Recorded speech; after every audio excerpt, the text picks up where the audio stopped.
Dr. Parrott, are you ready?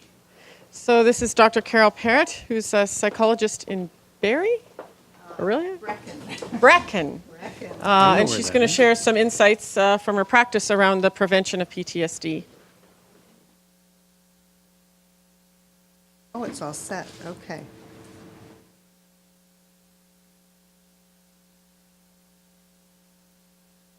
Thank you. As Val mentioned, I'm a psychologist in private practice, currently in Brecken, which is a village just to the southeast of Aurelia, but I was in Muskoka before that and in Toronto before that. So I've been in practice for 35 years, and my first introduction to PTSD was actually about 30 years ago. When I was employed with workers' compensation, and I worked at the Downsview Rehabilitation. And once they closed, I went into the private sector, and I've continued to see injured workers, first responders, veterans, military, victims of crime with PTSD. So I'm really bringing a perspective from completely the opposite end. I provide treatment, and often the clients I see, in fact, are very chronic. So they might come to my practice a year, 2 years, maybe even 10 years after the traumatic event. But I'm certainly very interested in early intervention, and when Val asked me to talk about prevention, I thought, well, that's a challenge. So I took that on, and it's good for me because I did a literature review. I gave some thought to what are the things that might actually prevent that person from getting to me a year or two down the road.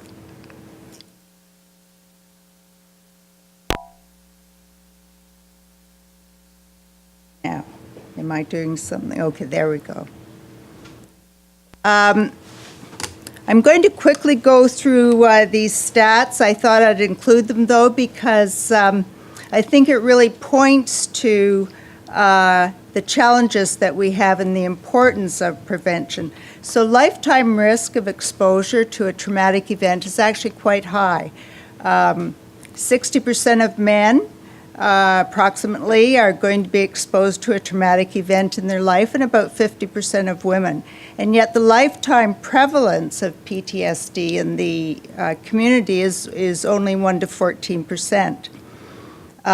Victims of natural disaster prevalence rates that I've come across are 20 to 30%. Veterans, 10 to 30% in the US. In Canada, a bit lower. In the States, police officers are at risk, about 10 to 20% develop PTSD. Canadian stats are quite similar. In Canada, correctional officers, the prevalence rates that I've seen are 17 to 26%. Paramedics, 26%. Firefighters, 17%. So certainly there's a great need to look very carefully at how we can prevent this disorder. Excuse me.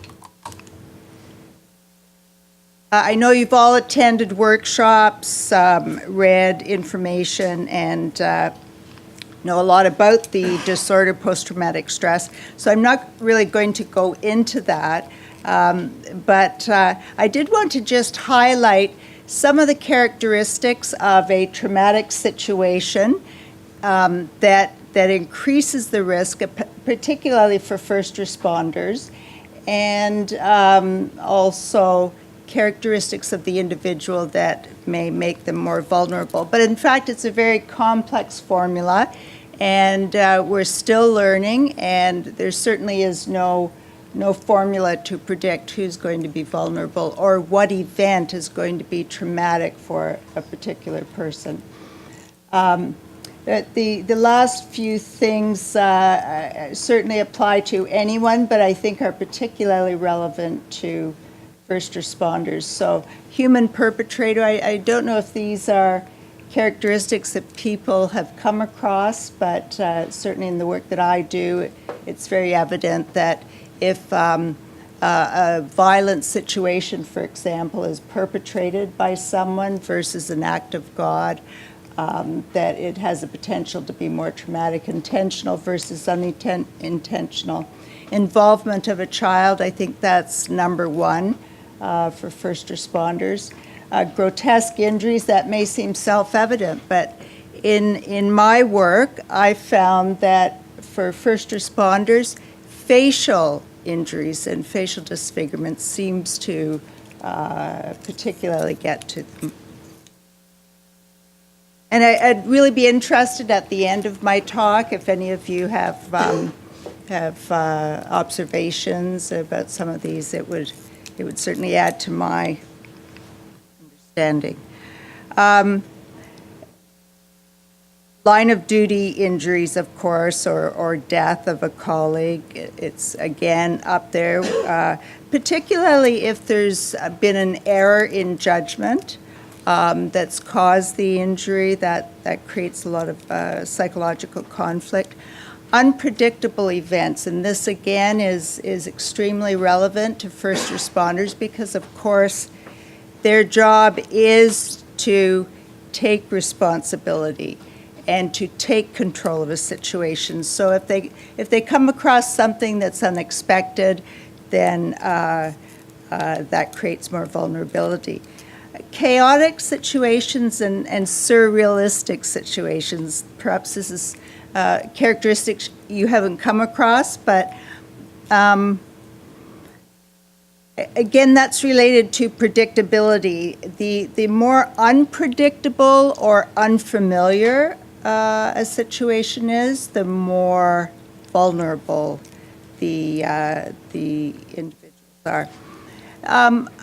Perhaps a more recent factor that applies to first responders is the advent of cell phones and the tendency for every action to be recorded and posted. So scrutiny by the public in that kind of videotaping, and then, of course, by the media.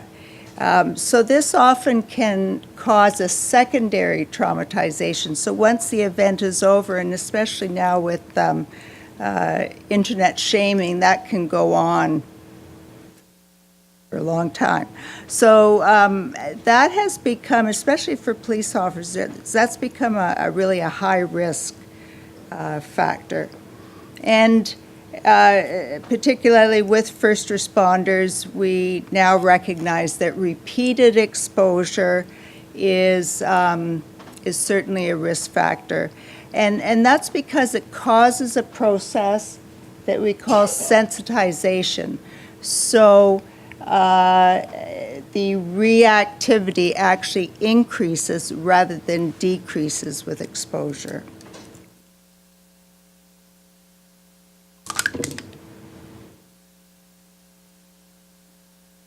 Now, in terms of individual vulnerability risk factors, our understanding of the neurobiological risk factors is growing by the week.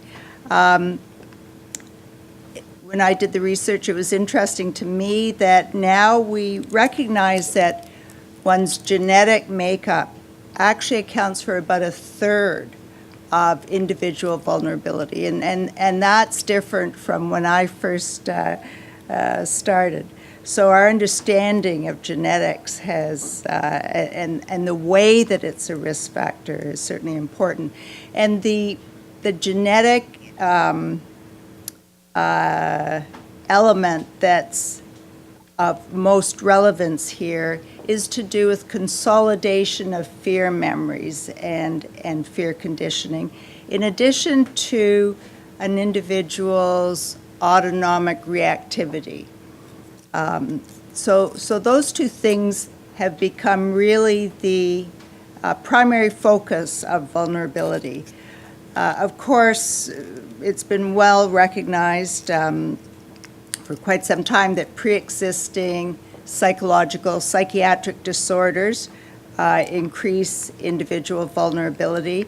but particularly if an individual has, in fact, experienced a post-traumatic stress reaction before, then that increases their vulnerability considerably. Pre-existing and concurrent psychosocial stressors, and this is relevant to the discussions that we've been having today about workplace stressors. I use the analogy of a buffet table or a buffet plate.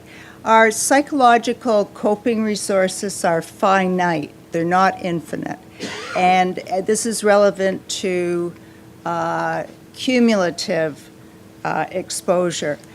That if we're also dealing with other psychosocial stressors that may be personal, may be related to work, that our plate may be close to being full.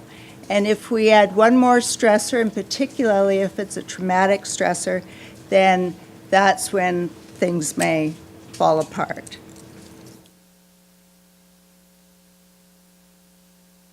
Now, peri-traumatic vulnerability refers to during the course of the traumatic incident, and subjective appraisal was referred to by Dr. O'Hagan this morning.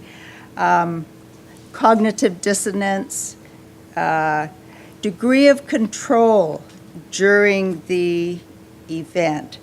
With first responders, as I mentioned before, it is their job to exercise control. So this is, I've put an asterisk here because the research has found that this is particularly relevant to first responders. If they feel out of control or they lose control or they feel helpless, this is a very high risk factor. Negative mood, cognition during the event, and I put helplessness first. I don't know what I've done there. Is that just because I wasn't... No.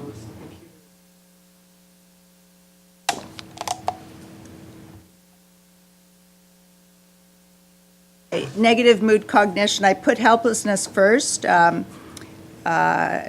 it's clear to me from my own experience that is a really critical vulnerability factor, but I also came across a study of firefighters and who had experienced work-related post-traumatic stress disorder, and this was, in their sort of self-report, this was number one, a sense of helplessness. Other examples: uncertainty, self-doubt, indecisiveness, self-criticism, shame and guilt. So again, with the potential of being recorded, I think these two mood states have really come to the foreground, and they can occur during the event and certainly after, when the public now becomes judge and jury. Another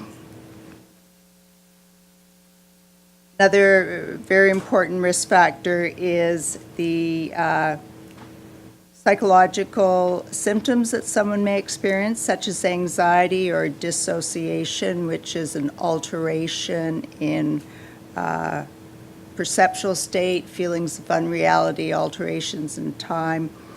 But psychophysiological symptoms, again, I put an asterisk here because the research is really zeroing in on that as one of the most important individual risk factors during an event. So the higher the physiological arousal, the autonomic nervous system stress response, the greater the risk of PTSD.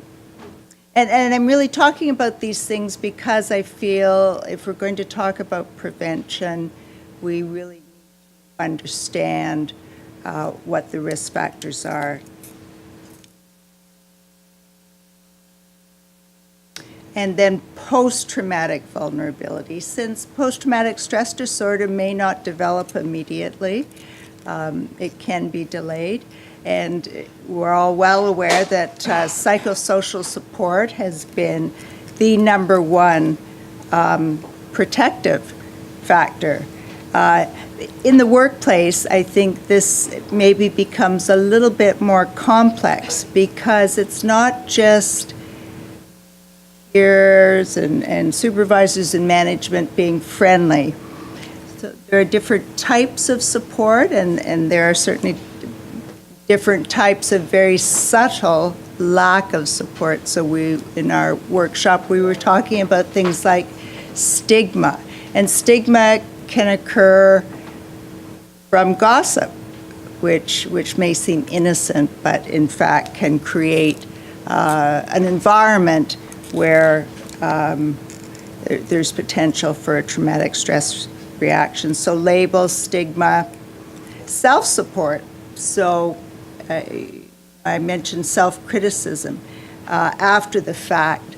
Post-traumatic stress can develop because of the sort of cognitive process that goes on afterwards, second-guessing or perhaps being judged by the public or being judged by the media.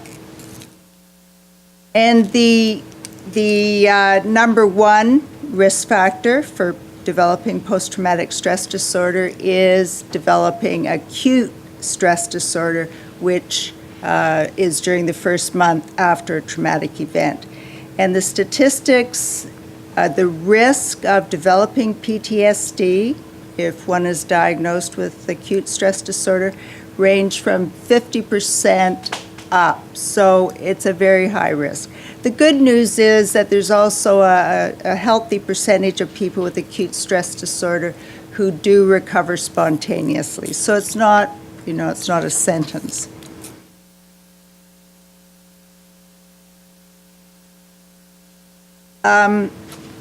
I was asked to comment on primary prevention. This is certainly outside of my experience. I know there's some experts here, and we had some really good information. But I did want to talk about resilience training because I did a literature review to really look at the success of resilience training. And so far, there really doesn't seem to be rigorous evidence base for prevention of post-traumatic stress with resilience training. But I think what jumped out at me when I was looking at some of these reviews, like the 2011 RAND report, and then there was a meta-analysis in 2013, is that they seem to be comparing apples and oranges. So the studies were targeting very different resilience factors. The training was quite different. The population was different. The length of training was different. So I really think that that is the problem. And I was impressed, actually, with the potential for prevention. So I think that that is coming. We don't have the scientific evidence yet. And again, this is not my area of expertise, so I'd welcome if someone has more up-to-date research that contradicts this, please bring that up.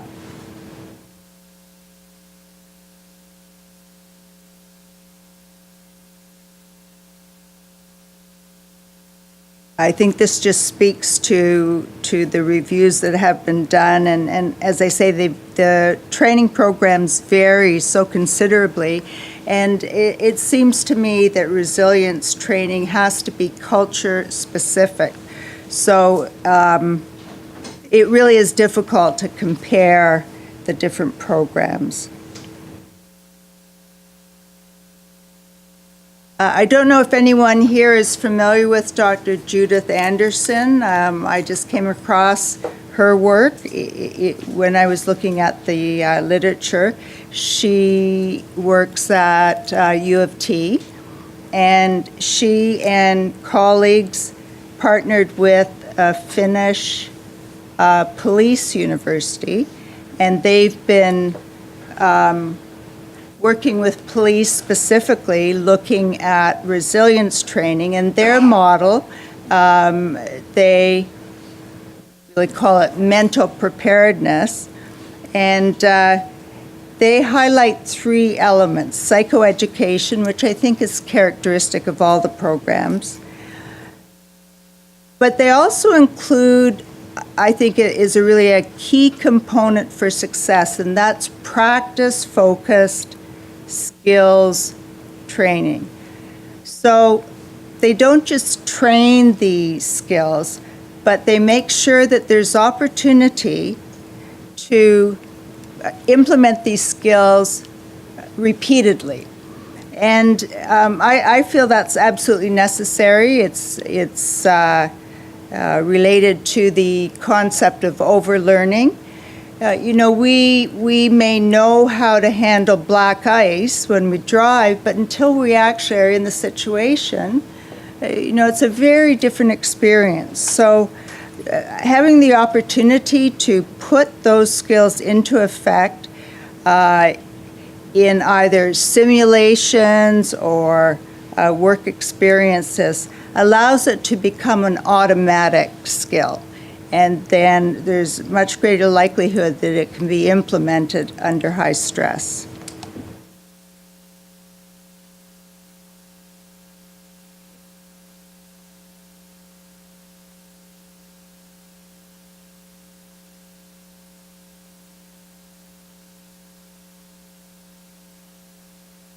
Self-regulation training has been looked at as a primary prevention, a component of resilience training, as well as, of course, being utilized in most treatment programs for post-traumatic stress.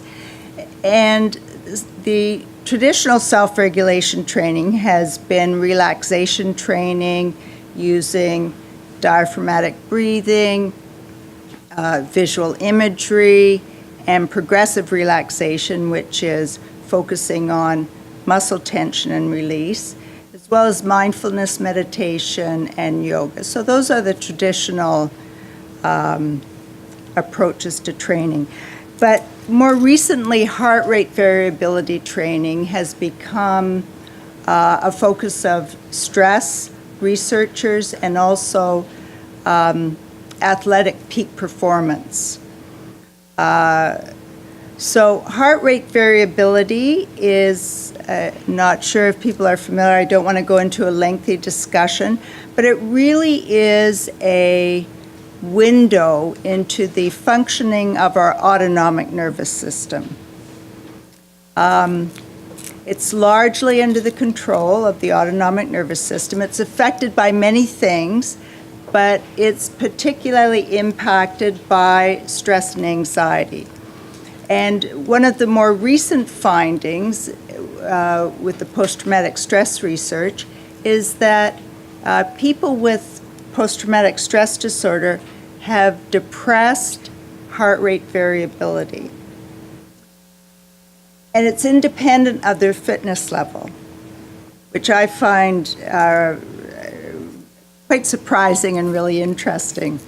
And the reason for that is that if a person is chronically stressed or they're experiencing post-traumatic stress disorder, their autonomic nervous system is sympathetically driven. So there's increased sympathetic activity, which is the activating part, and there's decreased sympathetic activity, which is the calming, as Dr. O'Hagan mentioned to us. I think one of the benefits of heart rate variability training, which is trained through biofeedback, is that it's objective, it's relatively quick, and it's efficient.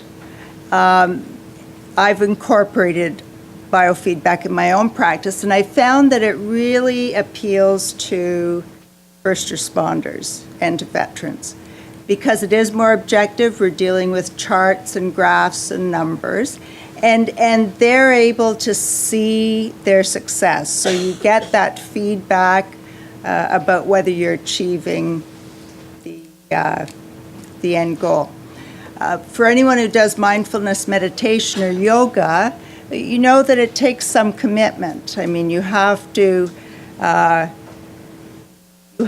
practice, and you have to practice frequently, and you have to practice for a long time to really master the technique and to get the benefits.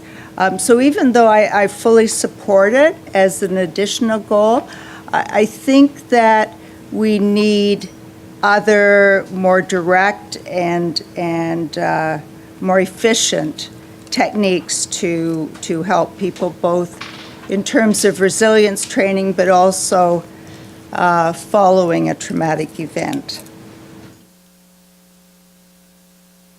There is some very recent research on military. Much of the research, of course, comes from the States and is funded by the Department of Defense because they have such a vested interest in finding both preventions for PTSD and also effective treatments. So, I reference military and veterans quite a bit because that really is where the bulk of the research is.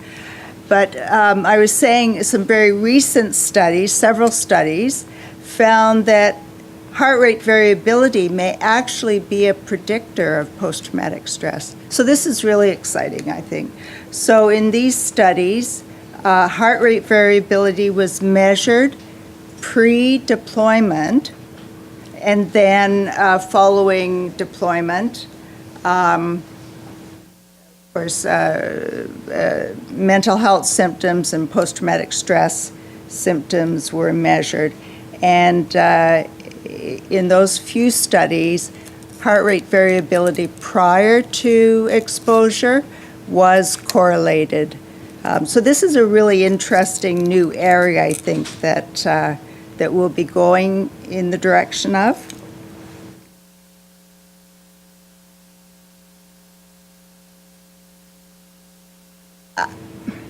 As I mentioned, primary prevention is not my area of experience. We've certainly had lots of discussion. I'm just going to throw a couple of ideas out, and these are my ideas. They're not tested in any way, but just from the work that I've done with individuals, I felt that perhaps organizations could look at, especially certain organizations, police organizations, for example, rotation of duties and assignments. So when I worked with Toronto Police, one of the challenges I found was that the police who were assigned to special investigation units or undercover work, there seemed to be no organizational recognition that they might need to break away from that, just as a matter of course, as opposed to an accommodation. And so this may be something that organizations could look at in their prevention plans. I'm also wondering whether we're going to be seeing research on prevention of PTSD in terms of sleep disorders and whether shift work affects that. I'll be talking a bit more about the work on memory consolidation, but certainly REM sleep, especially in those first few days, seems to be critical for processing of a traumatic experience and a traumatic memory, and shift work can certainly disrupt that. And another factor that occurred to me is that stability in partner assignment and team assignment, I'm thinking particularly of police and paramedics, could be something that organizations look at as a preventative factor, because it does foster trust, and especially in the first responder population, trusting your partner or your team to have your back is so important. And it's been my experience that, when there are continuing changes in that, it really does seem to interfere with that level of trust and predictability and familiarity with how your partner or your coworker approaches things.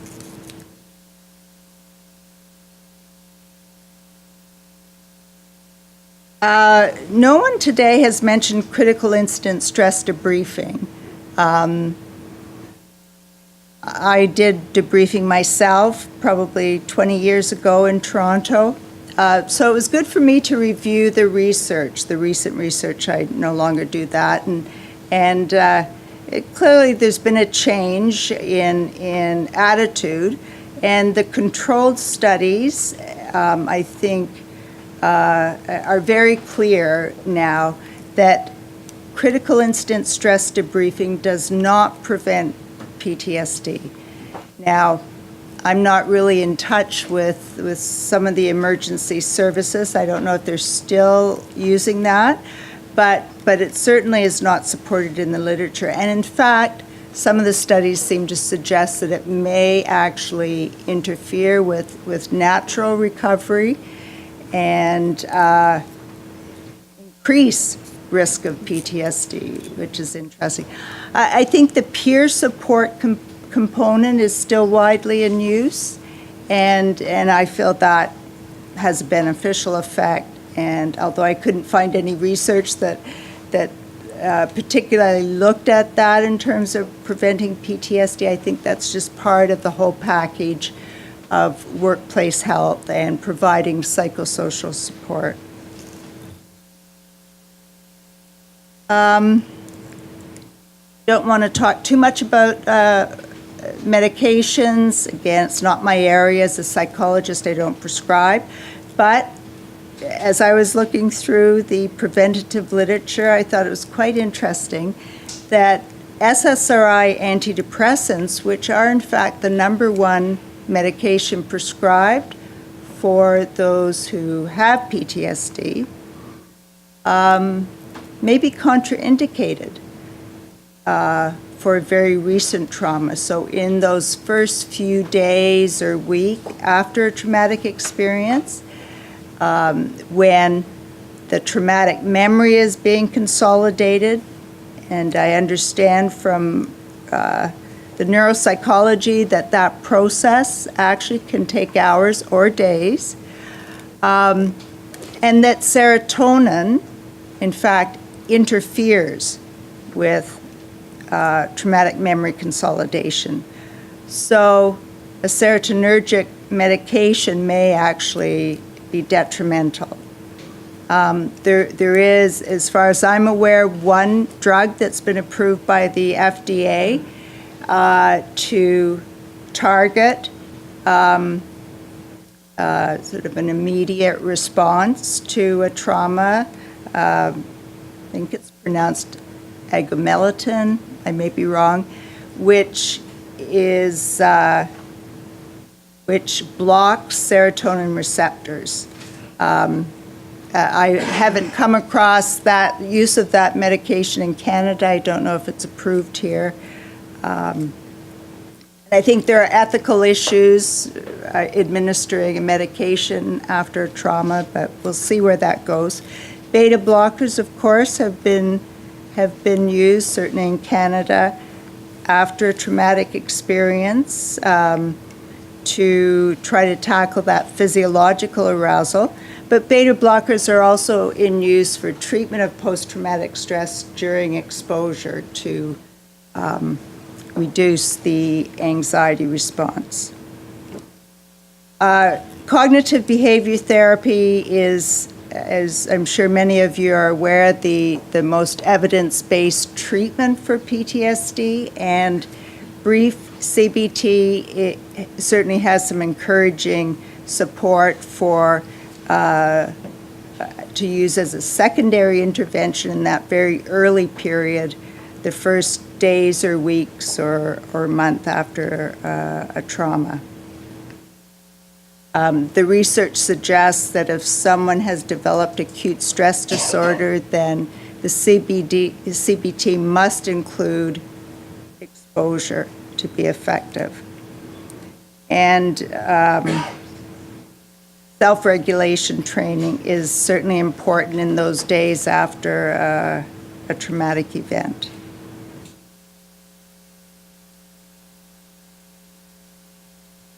I'm just going to spend a few minutes on tertiary interventions. That's not really why we're here, but as I said, cognitive behavior therapy has the most support in the research. EMDR certainly has good support as well. I think I read the effect size is moderate, so perhaps not as good as CBT, but it's certainly effective. I haven't come across any literature that looks at EMDR in the very early stages, so it's a treatment that tends to be applied once post-traumatic stress disorder has developed. Now, I wanted to talk a little bit about technology-assisted interventions. I really think this is the way of the future. I don't mean in lieu of other approaches, but I think it can really add something to secondary interventions and even perhaps primary interventions. Biofeedback, I've made a reference to that, heart rate variability training and respiration coherence training. That is effective both for resilience training in the early days after trauma and certainly with post-traumatic stress. As I was saying before, the number one risk factor during a traumatic experience is hyperarousal or high activation of the autonomic nervous system. Virtual reality is a technique that's being used in the States, again, with military, quite effectively, I believe. And just recently, just a few days ago, I heard that there are addictions programs in Ontario that are using virtual reality, Homewood and Bellwood. I'm not sure what the virtual reality simulation is, but must be some research there to support it with addictions. I'm just not familiar with it. But I do think, I mean, it stimulated an idea for me. I do think virtual reality could be applied as a preventative technique with first responders in the resilience training. So if you recall, I was talking about Dr. Anderson's work with practice-focused techniques. And I could see a role for virtual reality being part of that practice, so simulated critical incidents, applying your self-regulation or relaxation skills. So again, I think we'll hear more about that, see more about that. BCI's brain-computer interface. Commonly known example of that is neurofeedback or EEG biofeedback, which has been around for about 30 years. A lot of evidence for the benefit with attention deficit disorder. It is an approved treatment by the FDA for ADHD. In the last few years, there have been more randomly controlled trials of neurofeedback with PTSD, again, primarily funded by the U.S. Department of Defense. Some really, really good results there. And I think we're going to see more evidence for the use of neurofeedback of different types. So traditionally, neurofeedback uses EEG, but some studies are using fMRIs for neurofeedback very effectively. Obviously, fMRIs aren't available to the average practitioner. And of course, the BCIs are based on the concept of neuroplasticity. The the ability of the brain to change with disorder, but also to change, to normalize. I included this just to point out the brain areas that the research has found to be involved in post-traumatic stress disorder are the hippocampus, the prefrontal cortex, the anterior cingulate gyrus, and the amygdala. In some cases, the hippocampus, for example, and the earliest research on brain changes with PTSD was looking at structural changes in the hippocampus and found that there was reduced volume. I don't know if it's been determined as yet, but it wasn't clear whether that was a pre-existing risk factor, perhaps as we see with the heart rate variability, or whether this was a consequence. But the other aspect of brain change is in the functioning of the brain. So again, kind of hyperactivity, and that is characteristic of the amygdala. And more recently,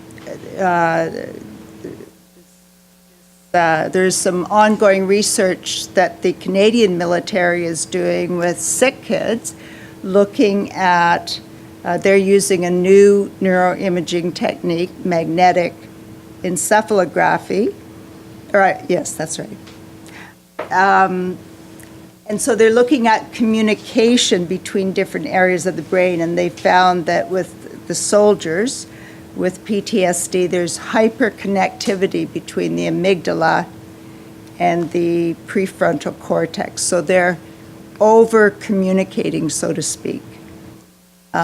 So it seems like almost every week we're getting new brain-based research that's instructing us in what goes on with PTSD, and I'm sure will instruct us further in how to treat it and how to prevent it. Okay, so I'll just whip through these. Oh, I did want to mention, in terms of BCIs, Canada certainly seems to be leading the pack in technology here. A Canadian company has developed a portable, home-used, EEG-based neurofeedback device to help train meditation. So that's quite exciting. And that's it. It uses a dry sensor. It's just measuring EEG at one location in the frontal area. And certainly getting a lot of interest. Another home-based machine for heart rate variability. But heart rate variability can also be measured using an iPhone app. Is anyone familiar with that? So the camera lens is a plethysmograph, and you use your thumb to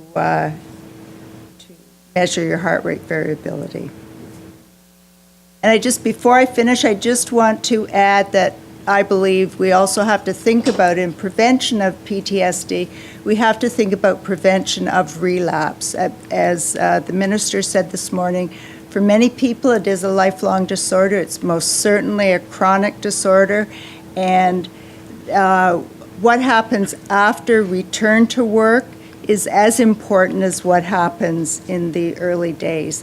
And I think this is something that's been ignored, and it's critical for us to give that as much thought and include that in the workplace prevention plans as we do other prevention strategies. Yeah. Thank you. Thanks a lot is actually very interesting. I mean, the neuroplasticity is and the technological interventions, but it does seem that there are a number of things that people can look at in if they're deploying troops or they're deploying Yes. teams or whatever their frontline resources are. So thank you very much, Carol, for. Very well. Does anybody, we are, of course, continue to be tight for time, but does anybody have a quick question? Okay. So, I will make my slides available. Great. I'll make my references available if you want to follow up on anything. And please contact me if you have any questions. questions online. Oh, here, I'll read them. You can have an umbrella. I can only do two comments. Okay, just a second. Oh, I have to put my glasses on too.